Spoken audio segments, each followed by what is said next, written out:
तो अभी देखो चैप्टर हम लोग 9 पढ़ेंगे, ठीक है। चैप्टर 9 में ये work energy and power, work energy and power, ठीक है। तो वर्क क्या होता है जी, बताओ, बचपन से पढ़ रहे हैं। ये होता है फोर्स इनटू डिस्प्लेसमेंट, ठीक है। ये डॉट प्रोडक्ट होता है, W equal to F into D cos theta, इसको बोलते हैं डॉट प्रोडक्ट, ठीक है। तो देखो, work is said to be done only when body acted by a force moves actually through the some distance in the direction of force. अगर एक point है 1, इस फोर्स अप्लाई किया हूँ, तो अगर राइट साइड फोर्स अप्लाई किया हूँ तो ये पॉइंट 1 से पॉइंट 2 पे गया, तो इन डायरेक्शन ऑफ फोर्स गया ना, तो इसका वर्क डन क्या होगा, फोर्स इनटू डिस्प्लेसमेंट। तो इसी को मैं लिख दिया हूँ, ये डायग्राम बना लेना। तो work done by the constant force, तो ये सेम है। अगर आप इस फोर्स को एंगल से भी खींचोगे, थीटा मिला के हॉरिजॉन्टल, तो इसको रिजॉल्व करूंगा, तो ये बेस कितना आएगा जी, बेस आता है F cos थीटा ना,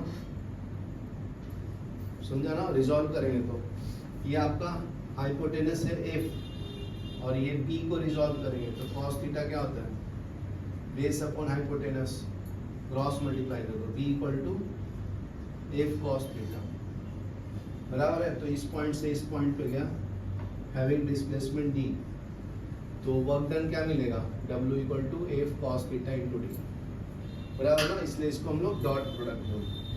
कॉस आता है तो उसको हम लोग डॉट प्रोडक्ट बोलते हैं, साइन थीटा आता है तो क्रॉस प्रोडक्ट बोलते हैं। ये पता है, साइन आएगा तो, लेकिन वर्क साइन प्रोडक्ट नहीं होता है, क्या होता है, डॉट प्रोडक्ट, ठीक है ना।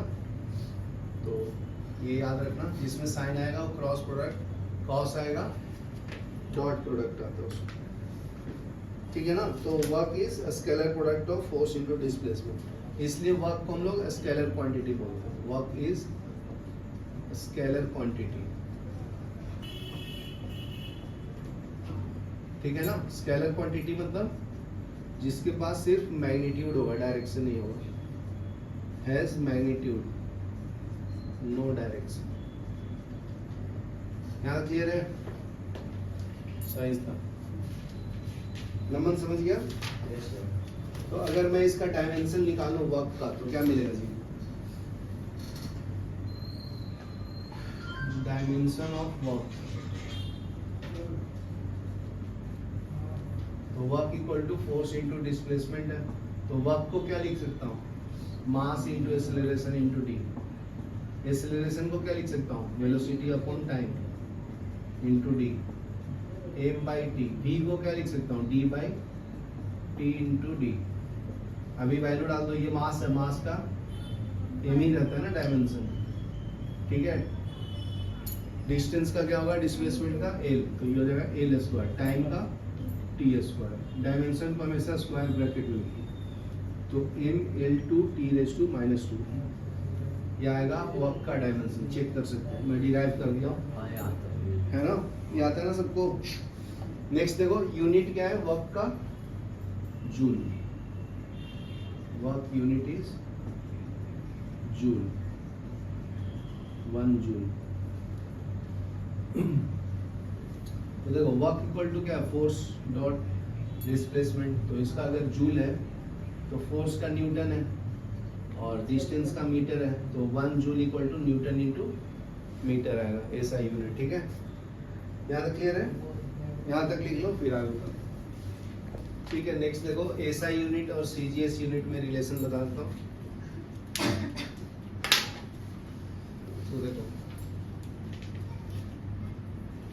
एसआई यूनिट बता दिया ना, एसआई यूनिट क्या है, 1 joule equal to 1 newton into metre, ठीक है। तो सीजीएस यूनिट क्या है,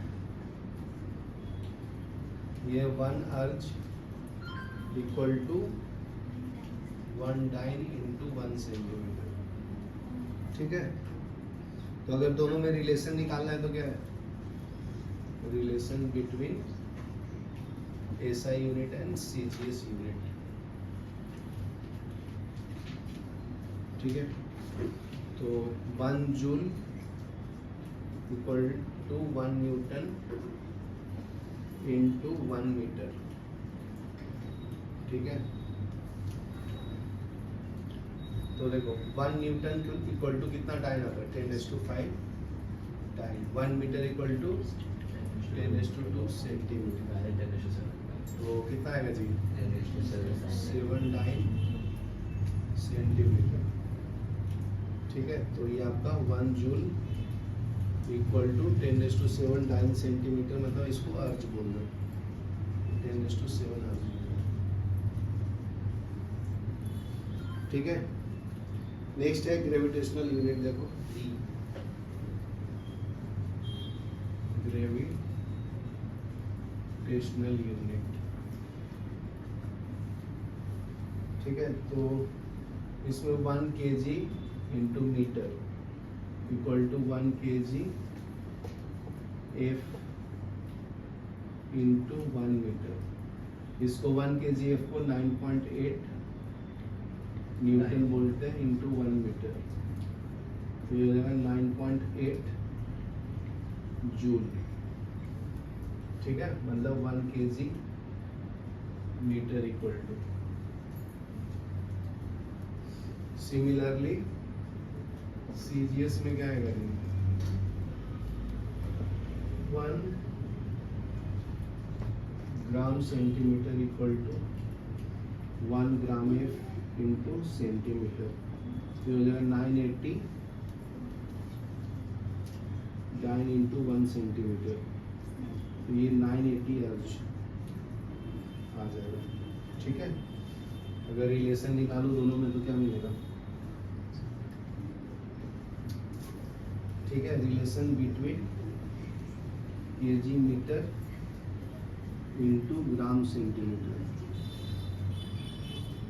तो 1 kg metre equal to 10⁻, kg मतलब कितना होता है, ग्राम, 10⁻3 ग्राम होता है, और मीटर मतलब 10⁻2 मीटर, तो 10⁵5 ग्राम इंटू मीटर होगा, ठीक है। ये लिखो, वर्क इन वेरियस सिचुएशन, ठीक है। अलग अलग सिचुएशन में वर्क का नेचर देखो, nature of work done in various situation,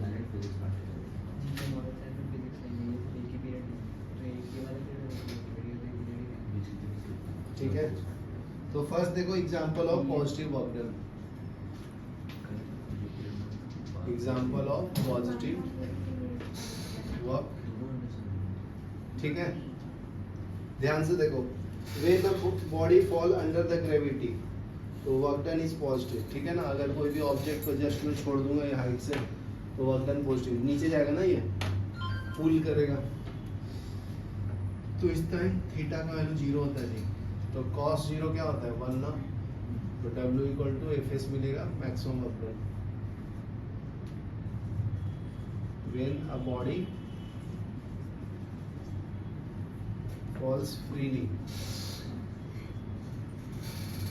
under gravity, ठीक है, work done is positive.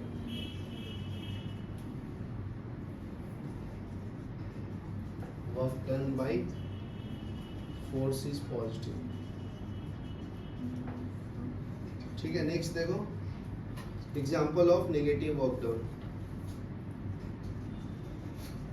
Example of negative work done, ठीक है। नेगेटिव वर्क डन कब होगा, जब कोई भी ऑब्जेक्ट को ऊपर में फेंकूंगा तो अगेंस्ट द ग्रेविटी काम करेंगे, तो नेगेटिव वर्क डन होता है, ठीक है। इस टाइम थीटा का वैल्यू कितना होगा जी, 180, तो cos 180 कितना होता है, -1, तो W इक्वल टू -Fs आ जाएगा,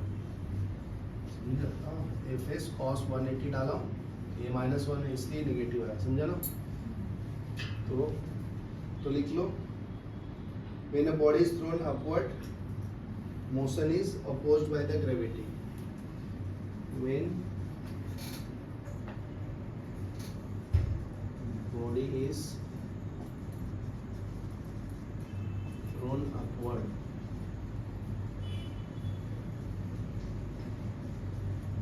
its motion is opposed by gravity. ठीक है. नेक्स्ट है example of zero work done. Example of zero work done. ठीक है. When a weight lifter hold a heavy weight on his shoulder for few seconds, तो displacement उस time zero होता है ना, एस का वैल्यू जीरो होता है, तब जीरो वर्क डन होगा. When a waiter lifter holds heavy weight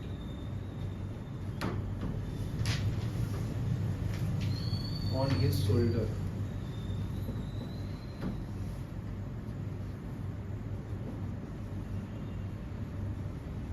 then negative work is done. ठीक है ना, ये लिख लो. नेक्स्ट है work done by variable force.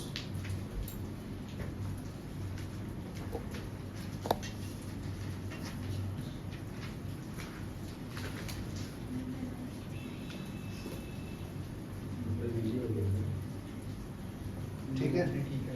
तो वेरिएबल फोर्स मतलब क्या है जी? अगर ग्राफ ऐसा रहेगा तो ये वेरिएबल फोर्स है ना, ये पोजीशन x1 से स्टार्ट हो रहा है, x2 पे एंड हो रहा है. ठीक है. तो इसको छोटे छोटे रेक्टेंगुलर पार्ट में डिवाइड कर दो.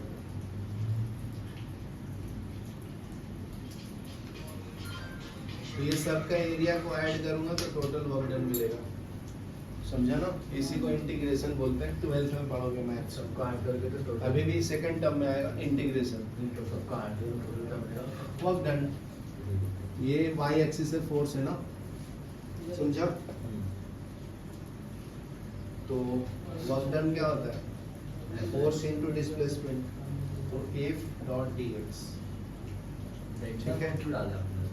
डेल्टा मतलब चेंज इन x, ये वाला चेंज इन x देगा, तो ये x1 हो जाएगा, change in x2, change in x3. समझा ना? तो ये छोटे छोटे पार्ट्स में ऐसा लगता है ना रेक्टेंगल है, तो उसका एरिया निकालेंगे. तो टोटल वर्क डन क्या आएगा? W इक्वल टू, ये आता है समेशन. ये साइन को पता है तुम लोगों को? समेशन. ये मैथ में यूज होता है फॉर एडिशन. इसके लिए था ना सर, इसीलिए हम लोग इंटीग्रेशन इसको बोलते हैं. स्टैटिस्टिक्स में था ना ये. हाँ, ठीक है ना. इंटीग्रेशन साइन आएगा आगे फिजिक्स मैथ्स में, इसको इंटीग्रेशन बोलते हैं. फर्स्ट चैप्टर या सेकंड चैप्टर में पढ़ाया ना. तो इंटीग्रेशन मतलब addition of all the rectangular area. ठीक है. तो इंटीग्रेशन कब पढ़ते हैं? जब शेप इरेगुलर होगा, इरेगुलर शेप के लिए.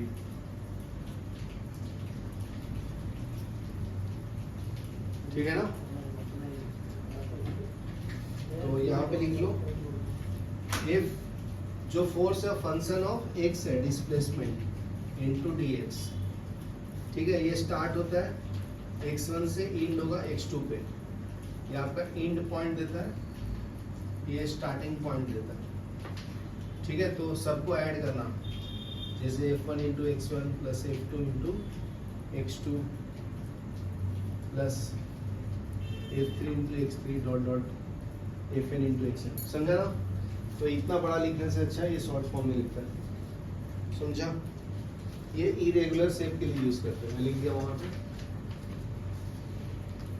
तो देखो, इसको दूसरे फॉर्म में और कैसे लिख सकते हैं?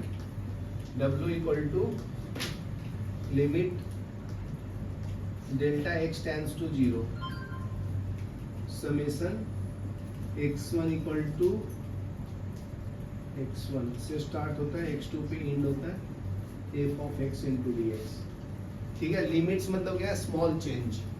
मान लो यहाँ से यहाँ गया ना तो एकदम थोड़ा सा चेंज है, देखो थोड़ा थोड़ा करके आगे बढ़ रहा है ना, तो इसको लिमिट्स बोलते हैं। तो इसको अलग से चैप्टर पढ़ेंगे मैथ्स में।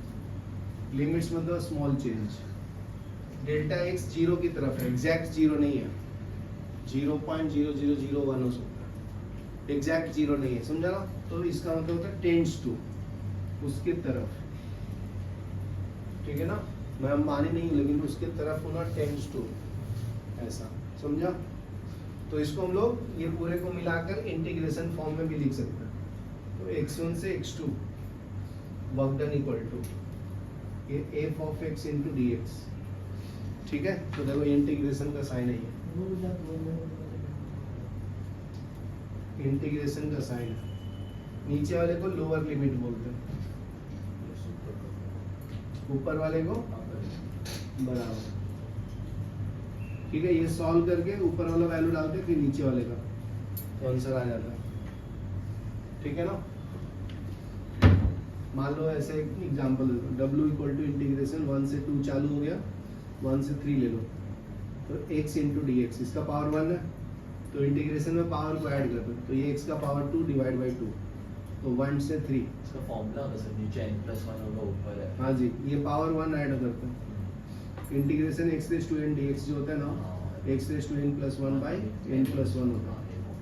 ठीक है, तो ये पावर x के जगह पे 3 डाल दो, 3 का पावर 2, फिर 1 का पावर 2 डिवाइड बाई 2, तो ये 9 माइनस 1 बाई 2, 8/2 4 आएगा आंसर, समझा ना।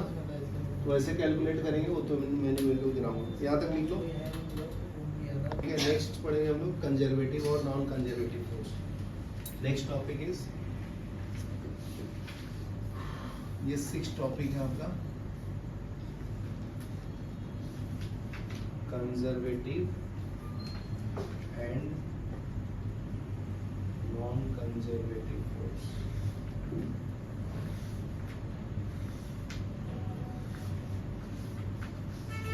ठीक है, तो इसमें फर्स्ट है conservative force.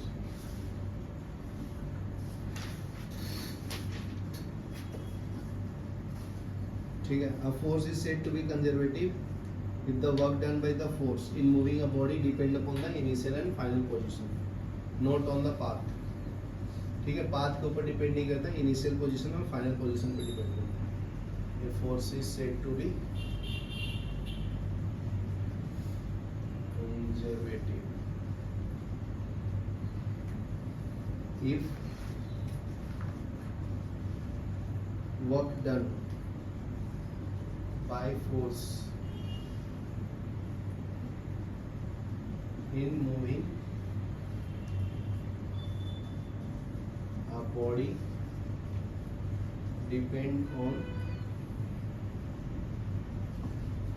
initial and final position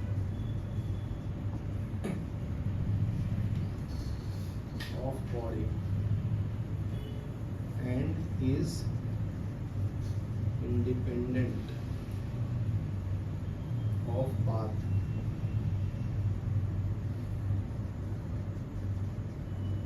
followed between initial and final position।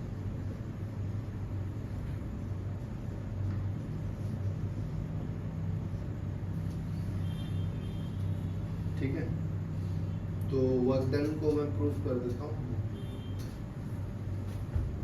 Work done m into ji into H. ठीक है ना, f की जगह पे mg डाल दिया हूँ और डिस्प्लेसमेंट की जगह पे h डाल दिया हूँ हाइट। ठीक है, तो ये मैं प्रूफ कर देता हूँ। जैसे केस 1 ले लो, केस 1 में क्या है, अगर एक ऑब्जेक्ट है उसको C से B ले जा रहा हूँ, ठीक है, यहाँ पे ध्यान से देखो, ये ऑब्जेक्ट है मास m का, तो इसका mg नीचे काम कर रहा होगा, रिएक्शन फोर्स R ऊपर, इसको B के ऊपर जा रहा हूँ, तो फ्रिक्शनल फोर्स F। इसको रिजॉल्व करूँगा तो ये हो जाएगा mg cos थीटा, ये थीटा है तो ये थीटा होगा, और ये नीचे आएगा mg sin थीटा, बराबर है। ये हाइट h है, C से B ले जा रहा हूँ तो इसका हाइट h है, ये यहाँ तक क्लियर है। तो इसका वर्क डन कैलकुलेट करना, तो work done equal to force into displacement, displacement C से B है ना, ठीक है। तो बताओ F का वैल्यू क्या है जी, F इक्वल टू क्या है mg sin थीटा, ये मैं लिख दूंगा mg sin थीटा। CV क्या है, CV बताओ, अगर एक ऐसा ट्रायंगल है, ये आपका थीटा है, ठीक है ना, और ये है आपका H, ठीक है। तो ये वाला पॉइंट चाहिए अपने को, इसको क्या मान लो, डिस्प्लेसमेंट D मान लेता हूँ, लिख लेता हूँ। तो बताओ H D और थीटा में क्या रिलेशन, साइन थीटा है ना, साइन थीटा क्या होता है, हाइपोटेनस अपॉन, मतलब ये परपेंडिकुलर अपॉन हाइपोटेनस ना, समझा क्या नमन। क्रॉस मल्टीप्लाई करो तो ये इधर मल्टीप्लाई हो जाएगा ना, बराबर लिखा हूँ। तो H equal to D sine theta, ठीक है। तो अपने को क्या निकालना, CV ना,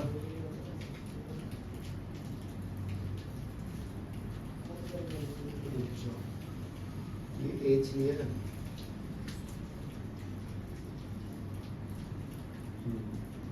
यहाँ से अपने को CB चाहिए, C। तो यहाँ से CB को D बोला है ना, ये आपका CB है, ठीक है। तो D के जगह पे मैं CB लिख दिया हूँ, तो CB इक्वल टू क्या मिलेगा, H अपॉन साइन थीटा, ये आप 2 ले लो, ये 1 ले लो। तो CB की जगह पे 1 में डालेंगे तो क्या मिलेगा, H अपॉन साइन थीटा। ये समझा क्या अनन्या, ये समझी। देखो ये तुम्हारा CB था, तो ये वैल्यू कैलकुलेट करेगा, H दिया था, थीटा दिया था, तो H अपॉन साइन थीटा आएगा ना। तो यहाँ पे तो साइन साइन कैंसिल हो गया, क्या मिला, यही तो पोटेंशियल एनर्जी होता है ना। अगर कोई एक पॉइंट से दूसरे पॉइंट पे जाएगा तो इनिशियल पोजीशन और फाइनल पोजीशन पे डिपेंड करता है, पाथ पे नहीं डिपेंड करता। तो दूसरा केस में भी यही आएगा, अगर मैं स्टेयर केस से भी चढ़ूंगा C से B पर जाऊंगा तो, ठीक है। यहाँ तक लिखो, फिर आगे बताता हूँ, समझा। अभी देखो अगर मैं ऐसा भी पाथ बनाऊंगा ना और C से B जाऊंगा तो भी MGH ही आएगा, C से B, प्रूफ करके बताता हूँ। चलो लिख लो पहले ये, ठीक है। नेक्स्ट केस देखो, अगर एक ऑब्जेक्ट, केस 2 देखो,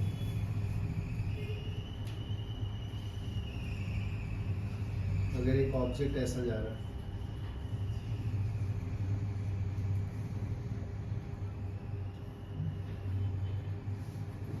ठीक है, तो इसका हाइट भी h है टोटल, ये h डैश है और ये विड्थ x है, ठीक है। ये C है, A है और ये आपका B पॉइंट। तो देखो इसका वर्क डन क्या होगा जी, m into G into H dash, बराबर ना। तो ये n टाइम्स तक जाएगा, इंटू n से मल्टीप्लाई, तो n इंटू H डैश को मैं H ले लेता हूँ, समझा ना। n स्टेयर्स है, पता नहीं कितने बार है, ठीक है। तो H डैश इंटू n को mgh ले लिया, ठीक है। तो इस केस में भी mgh आया। नेक्स्ट केस देखो, केस 3। केस 3 में अगर इरेगुलर शेप है, मान लीजिए ऐसे जा रहा है ऊपर, ठीक है। तो ये C A ये B है, ये हाइट h है, ठीक है। तो इसको मैं समेशन के फॉर्म में सॉल्व करूंगा, W equal to summation of mg into delta h। तो सबको ऐड करूंगा, हाइट को सानवी, ये छोटे छोटे h को ऐड करूंगा, h1 h2 h3, तो कितना आएगा जी, h आएगा ना टोटल, तो mgh आएगा।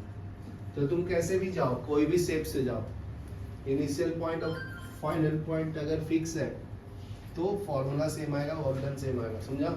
ये करने का मतलब था। तो work done by the conservative force in moving a body through a complete round trip, अगर राउंड ट्रिप रहेगा तो जीरो होगा, मतलब जिस पॉइंट से स्टार्ट किया तो उस पॉइंट पे ही खत्म करोगे तो क्या आएगा, वर्क डन जीरो होगा। ये पॉइंट लिख लो, वर्क डन बाय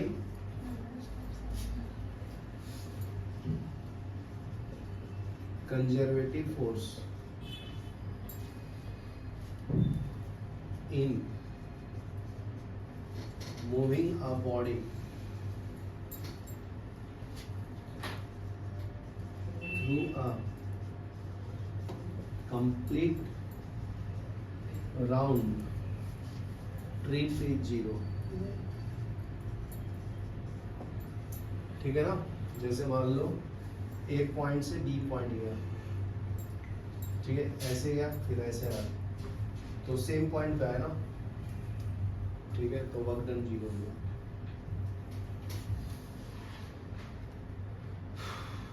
चलो यहाँ तक लिखो, नेक्स्ट पे।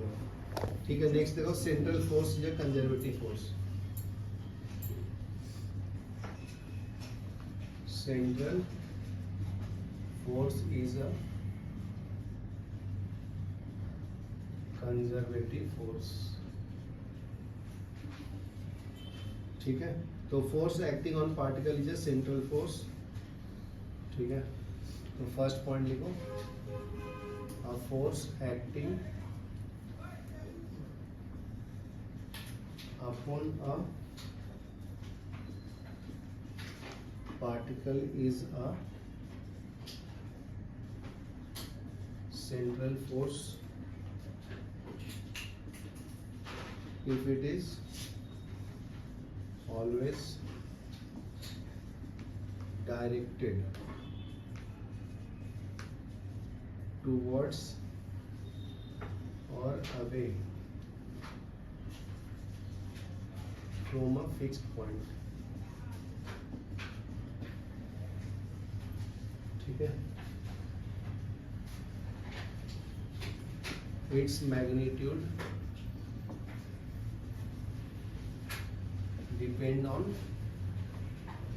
distance of the particle from that point, depend on distance of particle from that point। ठीक है, gravitational force between two masses, तो ये एग्जांपल है इसका, gravitational force between two masses.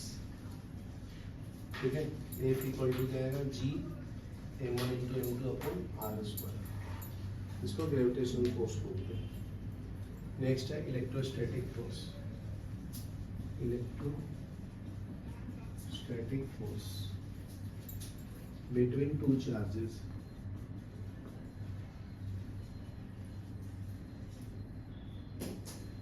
ठीक है, F इक्वल टू आएगा K Q1 Q2 upon r square.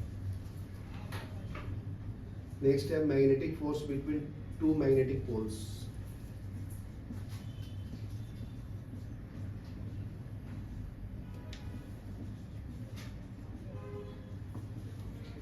To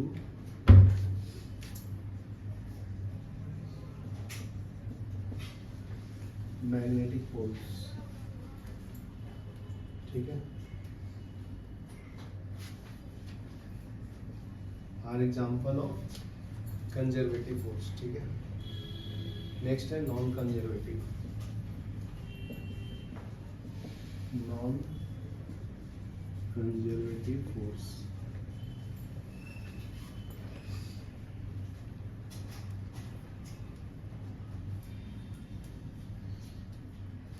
तो नॉन कंजर्वेटिव फोर्स जो है पाथ के ऊपर डिपेंड करता है, ये सिर्फ इनिशियल पोजीशन और फाइनल पोजीशन पर डिपेंड करता है ना, लिखना तो ठीक है, conservative depend on initial and final point. तो non conservative depend on path, depends on path is follow.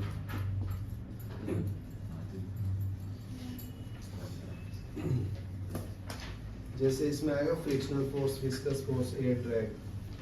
Example क्या है? फ्रिक्शनल फोर्स, विस्कस फोर्स,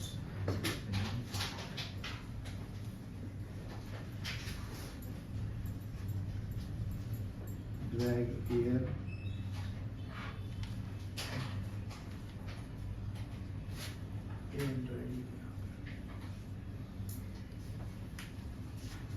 ठीक है, यहाँ तक लिखो, फिर नेक्स्ट बताता हूँ। Lisa एक हमें कॉफी पीता है। ठीक है, अभी देखो एनर्जी के बारे में पढ़ेंगे। तो एनर्जी क्या होता है? कैपेसिटी ऑफ डूइंग वर्क ना। ये 7 पॉइंट एनर्जी के बारे में देखो। Energy of body is defined as capacity of doing work. The energy of a body is defined as capacity of doing work.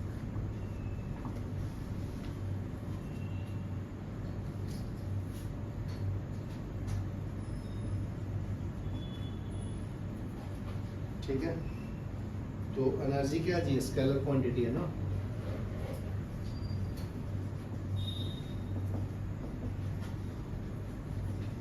Energy का यूनिट क्या होगा? बताएगा कोई?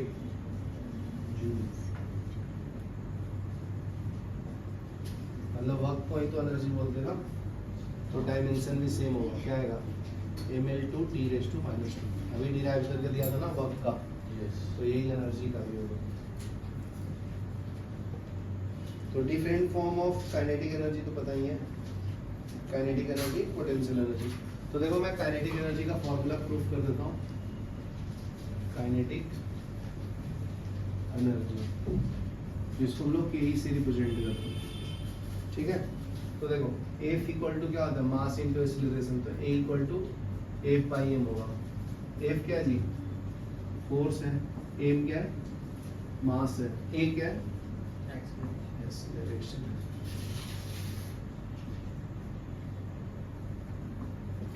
ठीक है ना, यहाँ तक क्लियर है?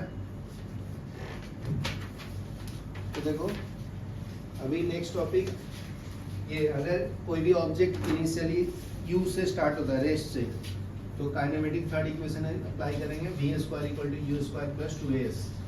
तो इनिशियल वेलोसिटी क्या है? 0। तो v² = 2as।